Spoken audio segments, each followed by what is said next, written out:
Judge Malcolm Davis had spent the entire day presiding over a high-profile court case, carefully weighing the evidence, maintaining order, and delivering fair rulings without bias.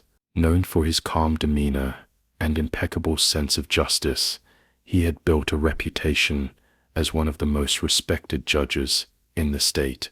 With the court session finally adjourned, he loosened his tie and sank into the plush leather seat of his black Mercedes-Benz S-Class. The car, a gift to himself after decades of hard work, purred quietly as he pulled out of the courthouse parking lot and began the long drive home through the quiet suburban streets. As he cruised down the highway, the sun dipping low on the horizon, Malcolm allowed himself a rare moment of peace. The jazz playing softly from the speakers blended with the hum of the engine, creating a relaxing end to a stressful day. He was just minutes from home when he noticed flashing red and blue lights in his rearview mirror. Confused, he looked down at the dashboard. He wasn't speeding, no broken lights, nothing illegal. Still, he slowly pulled over to the side of the road, switched off the engine, and rolled down his window.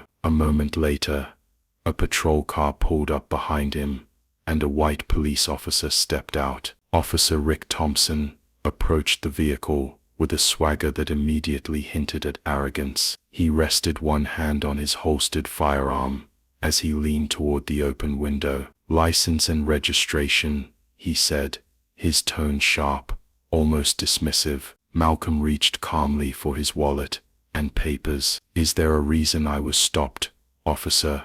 he asked politely, handing over his documents. Rick's eyes flicked over the interior of the luxury vehicle before landing back on Malcolm. "You were driving kind of suspicious," he said vaguely, not offering any specifics. "This your car?"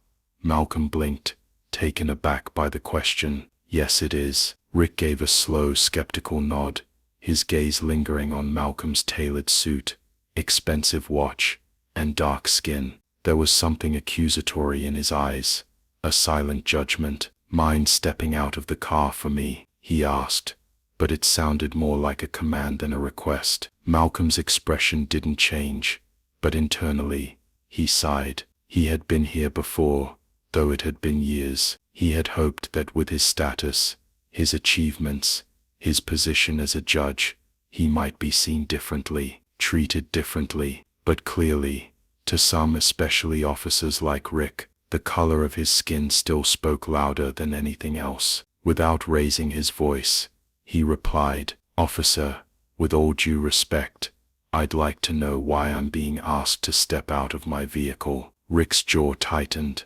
"Because I said so," he snapped. Malcolm remained calm, but a bitter taste was forming in the back of his throat. The respect he had always tried to show to law enforcement was not being returned. This wasn't about a traffic violation, it was about power, and Rick was clearly enjoying the chance to wield it. Officer Rick Thompson stood with his arms crossed, scanning the registration papers, like he was expecting to find a mistake. His expression was unreadable, but the tension in his posture spoke volumes. After an uncomfortably long silence, he looked back at Malcolm with a narrowed gaze. "So what do you do for a living?" Rick asked casually, though his tone was anything but. Malcolm answered evenly, "I work in the legal field." Rick raised an eyebrow. "Legal field, huh? Like a lawyer or something?" "Something like that," Malcolm replied, keeping his tone neutral. He wasn't trying to hide anything,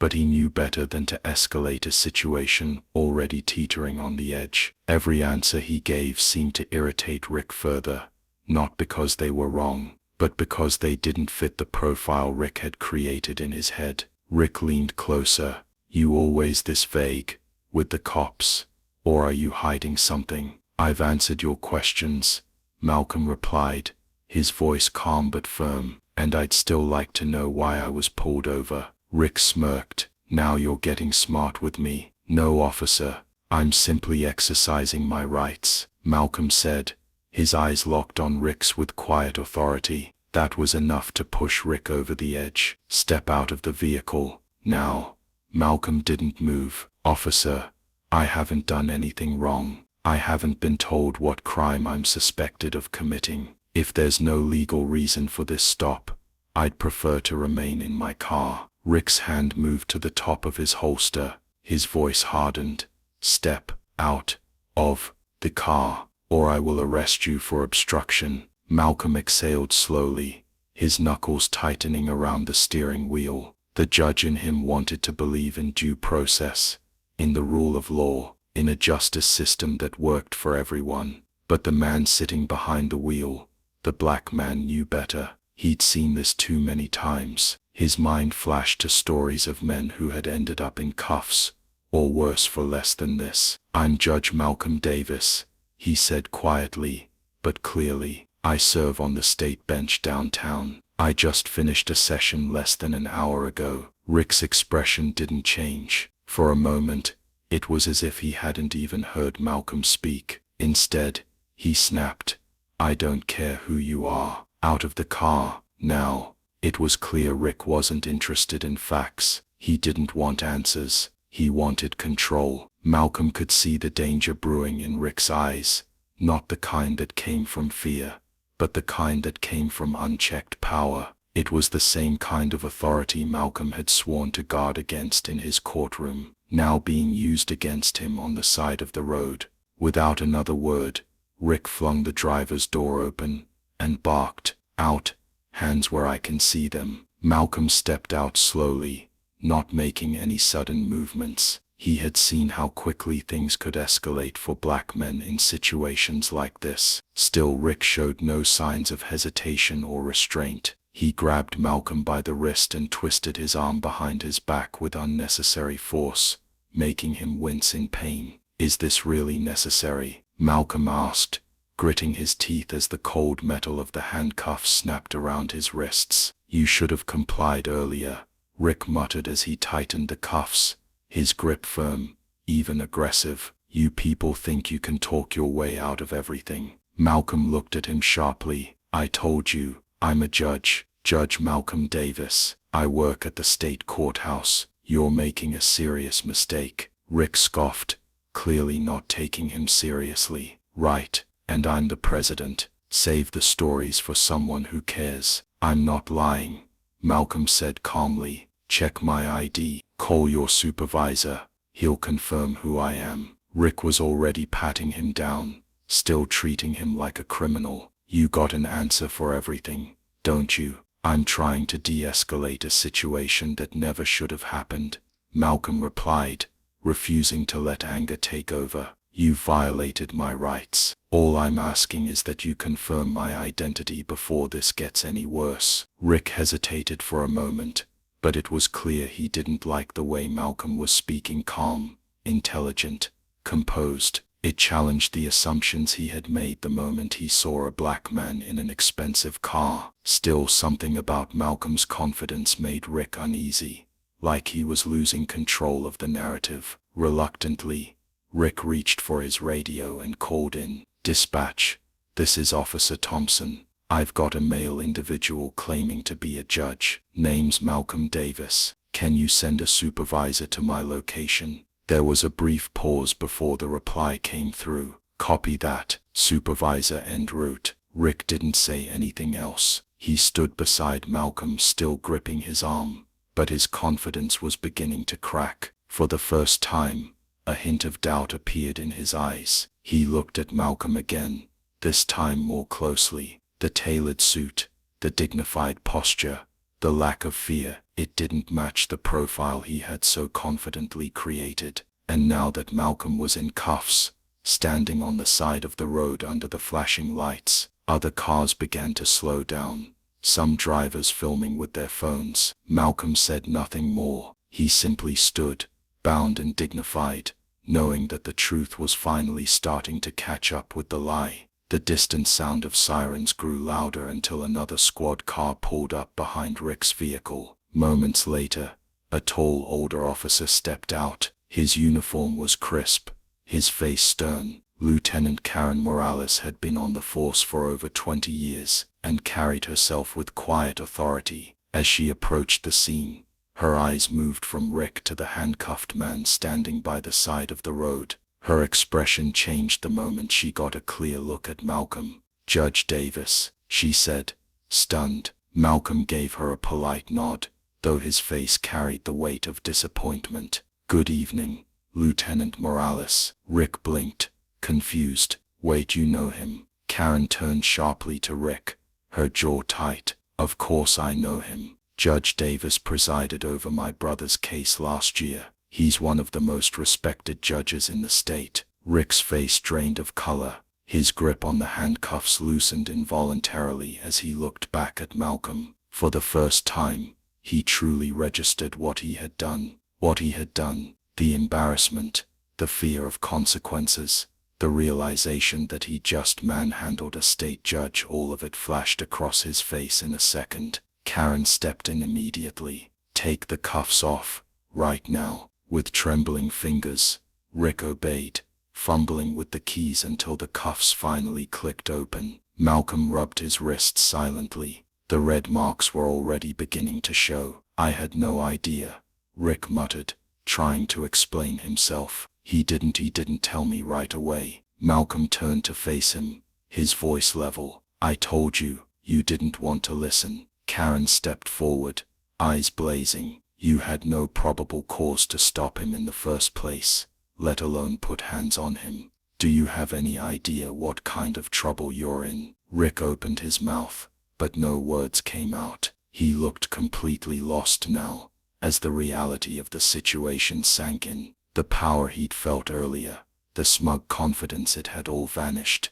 "I'm so sorry, Your Honor," Karen said, turning to Malcolm. "On behalf of the department, I sincerely apologize." Malcolm nodded slowly. "Thank you, Lieutenant. I appreciate your professionalism. But this isn't just about me. It's about how many others go through this, and don't have a title to shield them." Karen's face fell slightly at the truth in his words. The atmosphere was thick with tension now, but it had shifted completely. Rick, once so sure of himself, now stood silent and pale. His authority was gone. In its place was fear.